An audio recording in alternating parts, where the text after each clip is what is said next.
Planning a trip to Japan and wondering where to stay? In this video, we're breaking down the 4 hotels we stayed at during our 2-week trip across Osaka, Nagoya, Tokyo Disney Sea, and other parts of Tokyo.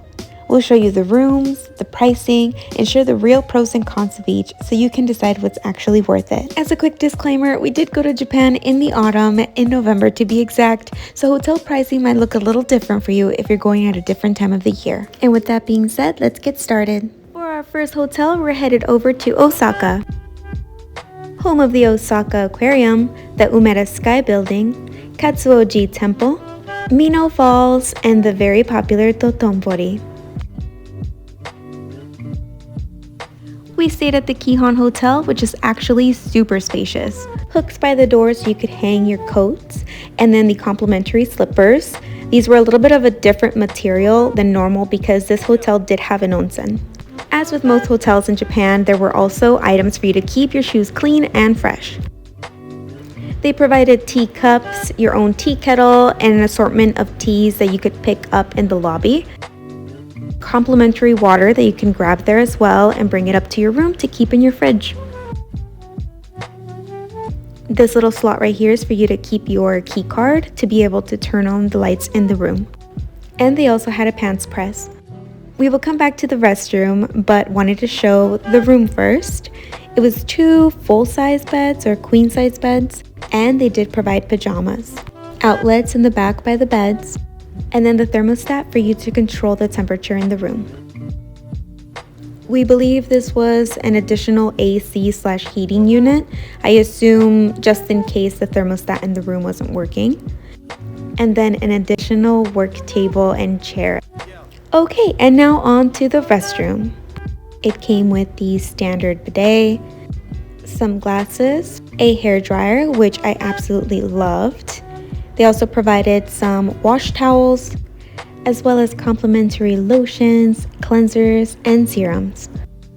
And you can't really tell in this video, but this tub was actually huge. It was amazing to have this deep soaking tub in our room, to be able to just take a nice hot bath after a long day of walking. And it also had a shower attachment.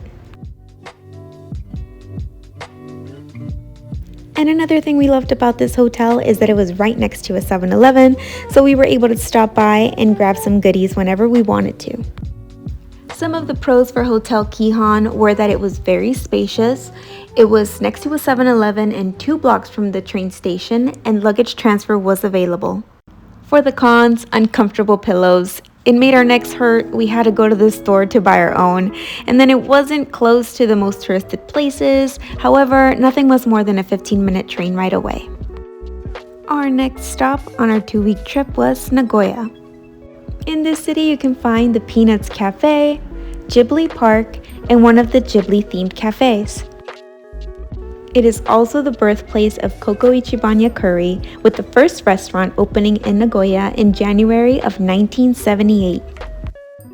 And we stayed at Hotel and Rooms in Nagoya Sake. The hotel was smaller than the one in Osaka, but still spacious enough for us.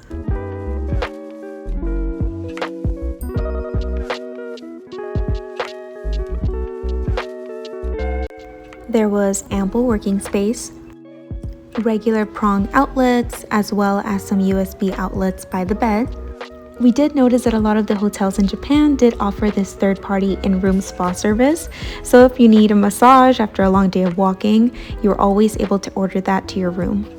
If you've traveled to Japan before, you know it's a little difficult to find comfortable beds and pillows, so we were super surprised to have some of the best sleep and rest in this hotel. They also provided the complimentary tea, teacups, and tea kettles, as well as a mini fridge. Some of the pros for this hotel is that there were multiple convenience stores close by, like 7-Eleven and Family Mart. It was about 15 minutes walking from Nagoya Castle, the Peanuts Cafe, and restaurant and shopping areas. The bed and the pillows were really comfortable, and luggage transfer was available, which we did use when we took the Shinkansen up to Tokyo. For the cons, it was about a 10-minute walk to the closest train station, which isn't the worst, but it also isn't the closest. And it is far from Ghibli Park, so if that is your only purpose for going to Nagoya, we would advise you stay at a closer hotel. We then made our way to Tokyo for a couple of days at Tokyo Disney Sea. For our 2 days at the theme park, we stayed at the Grand Nikko Hotel, and just look at how gorgeous this place is.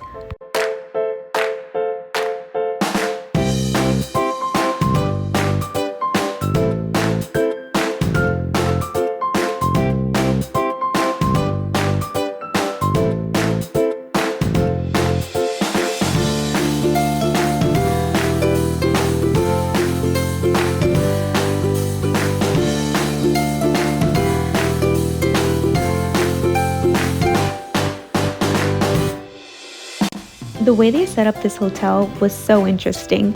If you looked up at the ceiling, you could tell that you were indoors, but aside from that, it felt like you were in your own little city.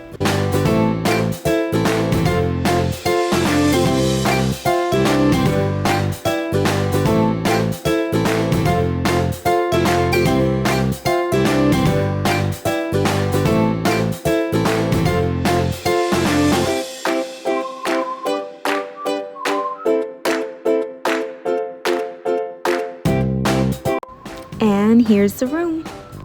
Upon entering, there was a little foyer and a half bathroom.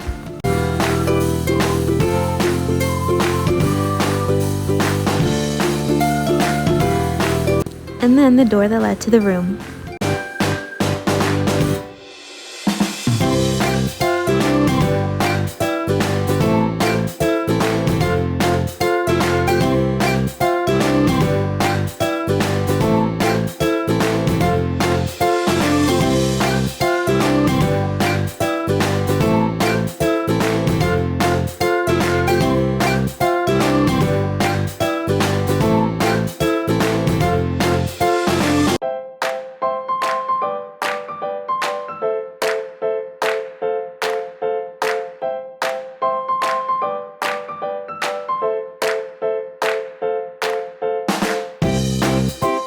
They did have a thermostat to control the temperature in the room, but unfortunately it wasn't working very well, so we did end up having to use the portable AC unit.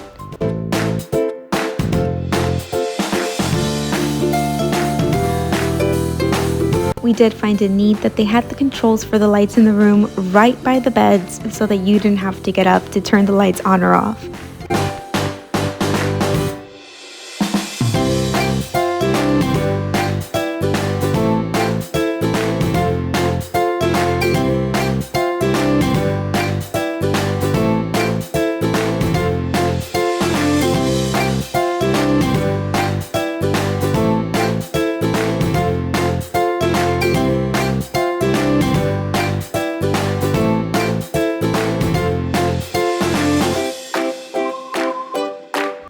This is that portable AC unit that we mentioned, which came in very handy. This was the second part of the restroom, so the half bathroom with the toilet was at the entrance, and then the shower, bath, and the main sink were here in this section of the room. We absolutely loved the toiletries that the hotel provided, from razors to full face cleansing kits, hair ties, anything and everything you think you would need at a hotel was provided for you, including a hairbrush, which I thought was really neat.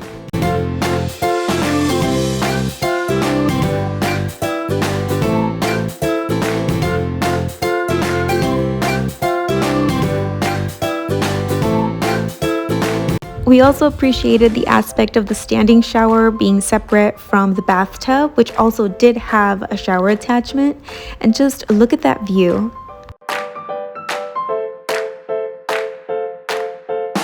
And the hotel room also had a patio. We chose the one with the ocean view, and that over there is all of Tokyo. The Grand Nikko did have a buffet option for an extra charge, but for those who preferred to eat somewhere else, there were also multiple restaurants on property.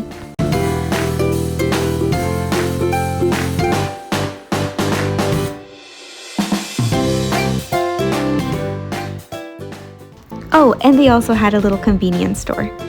For the pros at this hotel, it was right by the Disney rail line, about a block away. There were multiple shops, restaurants, and cafes on property, including a Disney store, and luggage transfer was available.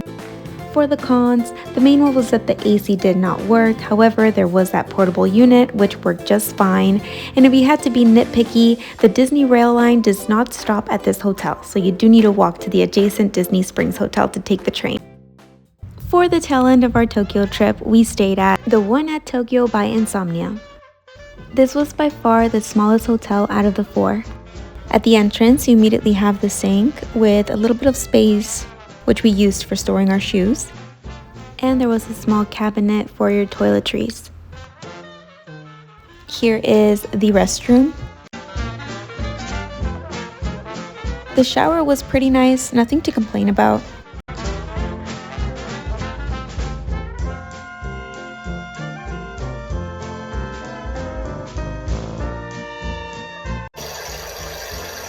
They actually have those kind of machines in a lot of public restrooms. This is how we chose to store our luggage here, by the way. There's also a privacy curtain, I'm assuming for anyone who's staying here with a friend.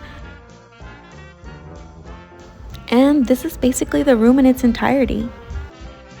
There were so many good things about this hotel, but one of the biggest downsides was definitely the bed and pillows.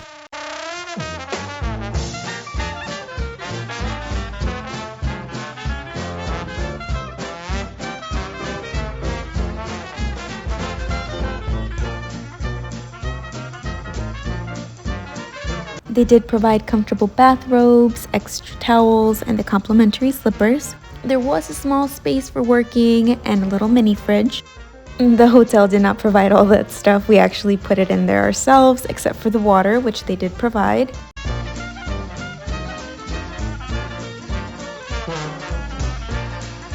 There is also a bench and a bit of space at the foot of the bed, which is perfect if you're traveling with small luggage. As usual, there was the teacups and the tea kettle, as well as a little more storage space in the cabinets above the desk. Back at the entrance, you did have the thermostat to control the temperature of the room, and we definitely had no issues with this one. One of our absolute favorite things about this hotel was the lounge/complimentary cafe.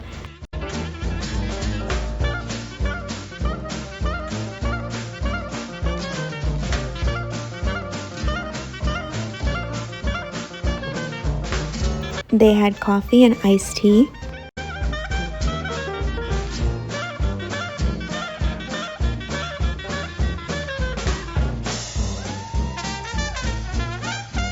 And tons of pastries to choose from. All of the ones that say sold out here is because it was the end of the night, but by the next day, all of them were restocked and you had everything to choose from all over again.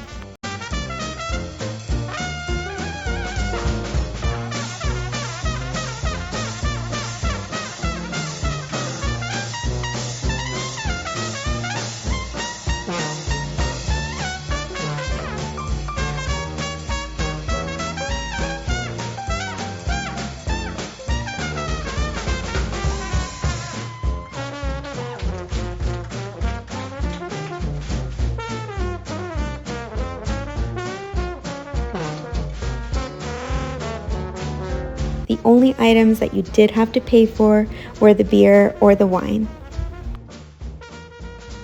And the biggest perk about staying at this hotel for us was the location. Just look how close we were to Tokyo Skytree.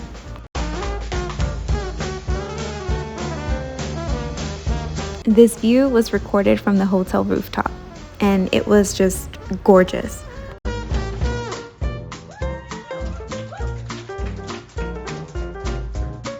The biggest pro for this hotel was the location. This place was walking distance from Tokyo Skytree, Sensoji Temple, shopping, restaurants, the train station. You couldn't have picked a better place. We loved the beautiful views from the rooftop lounge. And the complimentary cafe in the lobby was such a lifesaver, especially because there aren't a lot of cafes that are open early in the morning, so you could get your coffee and your pastry right there at the hotel before you started your day. Now for the cons, this hotel really had the worst bed and pillows of the entire trip. It caused us neck pain, it caused us back pain, it caused us to question our choices. We would definitely stay here again because the location is just that amazing, but we would probably upgrade to one of their more expensive rooms, which we would hope would have better beds and pillows, or we would stay at a different hotel in the area. And they did offer luggage transfer. However, this hotel did use a third party, which meant that you would have to have your bags ready to go and be picked up a day before you actually departed.